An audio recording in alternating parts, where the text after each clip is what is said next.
that is likely to dominate today, and that's the Finance Minister, Mboweni, who will deliver his first mid-term budget speech today. South Africans want him to bolster their personal finances, job prospects as well, and the economy as a whole. And eNCA's Annika Larsen is at Parliament ahead of the mini budget speech. Annika, earlier we spoke about, a bloated public service. We spoke about the wage bill, the government wage bill. How are unionists likely to react to any indication that there may be job losses or job cuts? We're going to speak to Dennis George from Fedusa in a few minutes about that, but just picking up on what you said earlier about the mood here in Parliament, someone's mood is very relaxed, and that's the Finance Minister's. I've just seen him ambling along the precinct in a break from Cabinet and going into lockup, and I looked once and I looked twice, and there was this man all on his own with a beaten up old leather briefcase. And I thought, that face looks familiar. Who is that? But he can't be the Finance Minister. He's got no bodyguards around him. He's got no police around him. He's got no officials around him.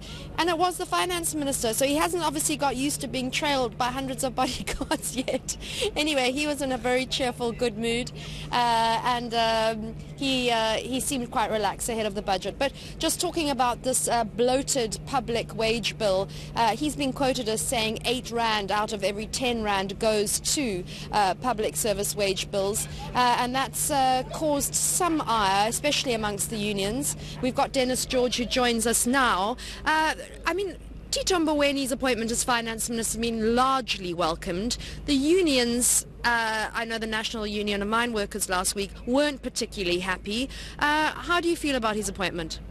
Look, from our point of view, we've welcomed his appointment as the Minister of Finance, because Tito Mboweni is a very experienced politician, but is also a member of the National Executive Committee of the ANC.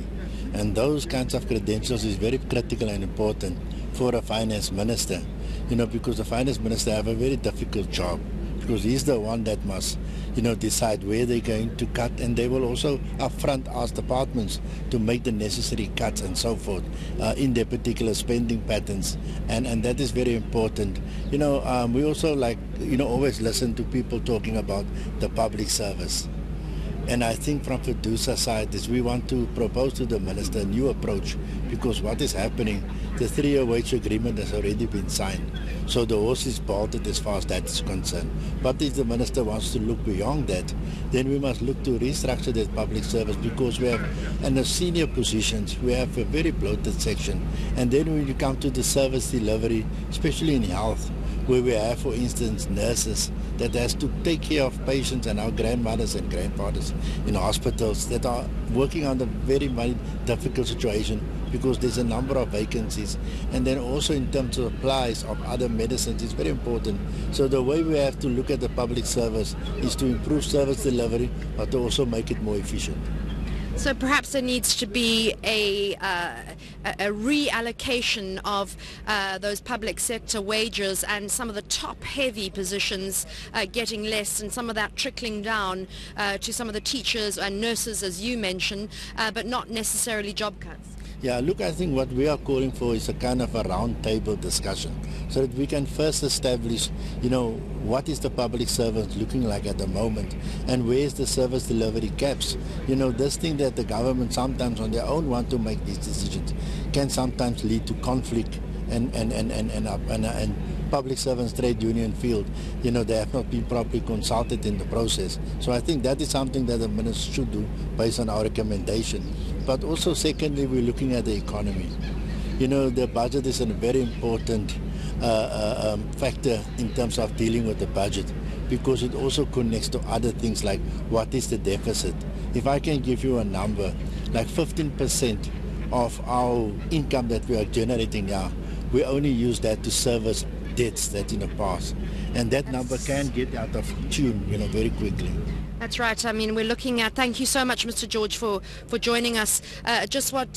Picking up on what Dennis George was saying from Fidusa, 58% of total expenditure are salary bills, social grants, and then interest on debt. Our debt and the interest on that debt is a huge problem, and the bank vault is empty. And we need to have a finance minister who's going to rearrange and reallocate in order to have a more efficient system and stimulate the economy in a more efficient way, possibly here in South Africa. Certainly, Annika, and of course you will know that ratings agencies are very vocal on the issue of government debt, among other issues they've been flagging around our state of the economy.